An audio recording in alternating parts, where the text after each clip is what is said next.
संथाल परगना, और उसमें भी पाकुड़ में मैं यहाँ उपस्थित हूँ। तो संथाल परगना में लगातार खास करके जो ट्राइबल की पॉपुलेशन है वो समाप्त हो रही है। यानी अगर हम कहें कि संथाल परगना के अस्तित्व ही खतरे में है और यहाँ के आदिवासी इस प्रकार से धीरे धीरे वो समाप्त हो रहे हैं, उसकी मैं आंकड़ा आप सब लोगों के समक्ष रखना चाहूंगा।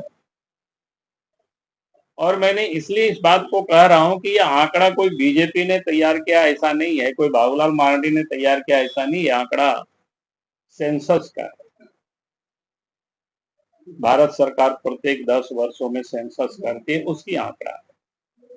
उसमें भी नरेंद्र मोदी जी जब 2014 में प्रधानमंत्री देश के बने तो 21 में सेंसस होना था, लेकिन कोरोना के कारण वो भी सेंसस नहीं हो पाया। और इस कारण से मैं कह सकता हूं कि भाई ये जो सेंसस है पूर्व की सब सेंसस है, 2011 के पहले जितना भी सेंसस हुआ है आजाद भारत में, उसकी मैं आंकड़ा आप सबके समझ रखना चाहूंगा। और ये सिर्फ आदिवासी नहीं, सबके लिए ये चिंता का विषय है, विचार करने का विषय है। आखिर इतनी बड़ी आबादी जो आदिवासियों की, जिन लोगों के संघर्ष के बदौलत संथाल परगना भी सीधो कानों का संघर्ष आप सबको पता है, उसके कारण से संथाल परगना बना, एसपीटी एक्ट है, सब कुछ होते हुए, लेकिन आज संथाल परगना में आदिवासियों का अस्तित्व बिल्कुल खतरे में है। जिस रफ्तार से आदिवासियों की पॉपुलेशन जो यहाँ पर कम हो रही है, तो मैं कह सकता हूं कि आने वाले 50 वर्षों के बाद शायद जैसे पहाड़िया लोग यहाँ कुछ बचे हुए हैं, तो उसी प्रकार से संथाल भी यहाँ दिखाई पड़ेंगे। तो इसलिए मैंने बार बार कहा है सरकार से भी कि भाई सरकार को एसआईटी गठित करके पूरे मामलों की जांच करानी चाहिए।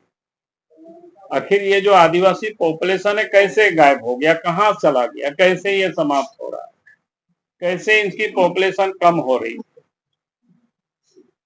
इसकी दैनिक जीवन में भी इसका असर होता है। एक तो जैसे नौकरी मिलता है आबादी के प्रोपोर्शनेट, तो भी उनके लिए कमी होगी। दूसरा जो विधानसभा लोकसभा का भी जो रिजर्वेशन है आबादी के प्रोपोर्शनेट है, वो भी कमी होगी। तो मैं आंकड़ा बता रहा हूं आप सबको। 1951 में यहाँ पर संथाल परगना में आदिवासियों की जो पॉपुलेशन थी 44.67%। उस समय मुस्लिम पॉपुलेशन थी 9.44% और अन्य पॉपुलेशन था 45.9%।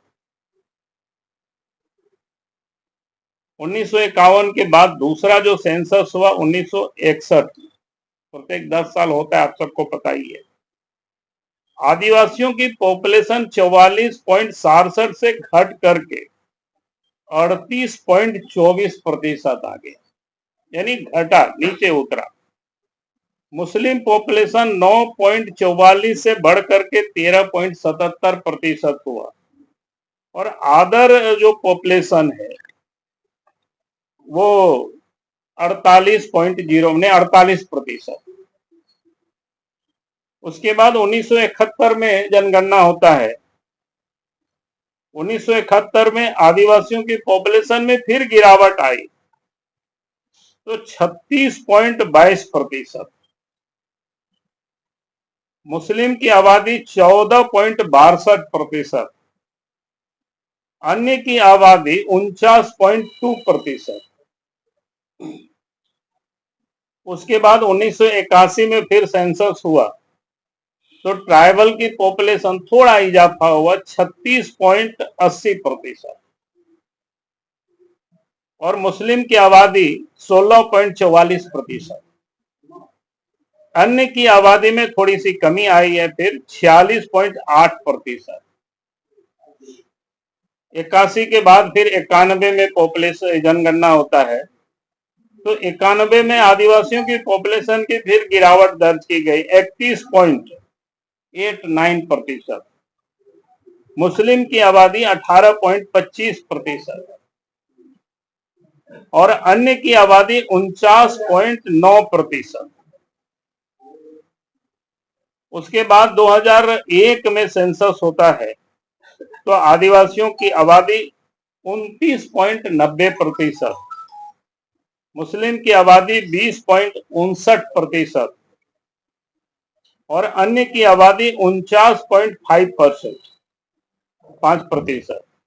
उसके बाद अंतिम जो सर्वे हुआ है वो 2011 में आदिवासियों की आबादी 28.11%, मुस्लिम की आबादी 22.73%, अन्य की आबादी 49.2%। अगर हम इस आबादी के ग्राफ को देखेंगे तो 44% से घट करके 28% इन आजादी के 60 वर्षों में आया है। मुस्लिम की आबादी 9.44 से बढ़कर के 22.23%, अन्य की आबादी 45 से 49%। तो ये जो डेमोग्राफी में बदलाव और उसमें से आदिवासियों की पॉपुलेशन में जो भयंकर गिरावट आई, ये सभी सब समाज के लिए चिंता का विषय है। फिर क्या कारण है कि इतनी बड़ी आबादी इनकी गिरावट आई? अगर इसकी हम चिंता नहीं करेंगे तो फिर ये आदिवासी की रक्षा करना, उनके लिए योजना, तो ये सारी चीजें घोषणाएं रह जाएगी। और इसलिए हमने सरकार से ये मांग की है कि भाई आप इस पर एसआईटी गठित करके बिना विलंब के और इस पर जांच होनी चाहिए कि आखिर इतनी बड़ी आबादी कहाँ गायब हो गई, कहाँ चली गई, क्या हो गया, क्या कारण मानती है आबादी घटने का? हमने कहा कि उसका तो हमने विश्लेषण नहीं किया है क्योंकि हमारे पास तो तंत्र नहीं है। उसका भी लगेगा लेकिन हमको थोड़ा समय लगेगा उसको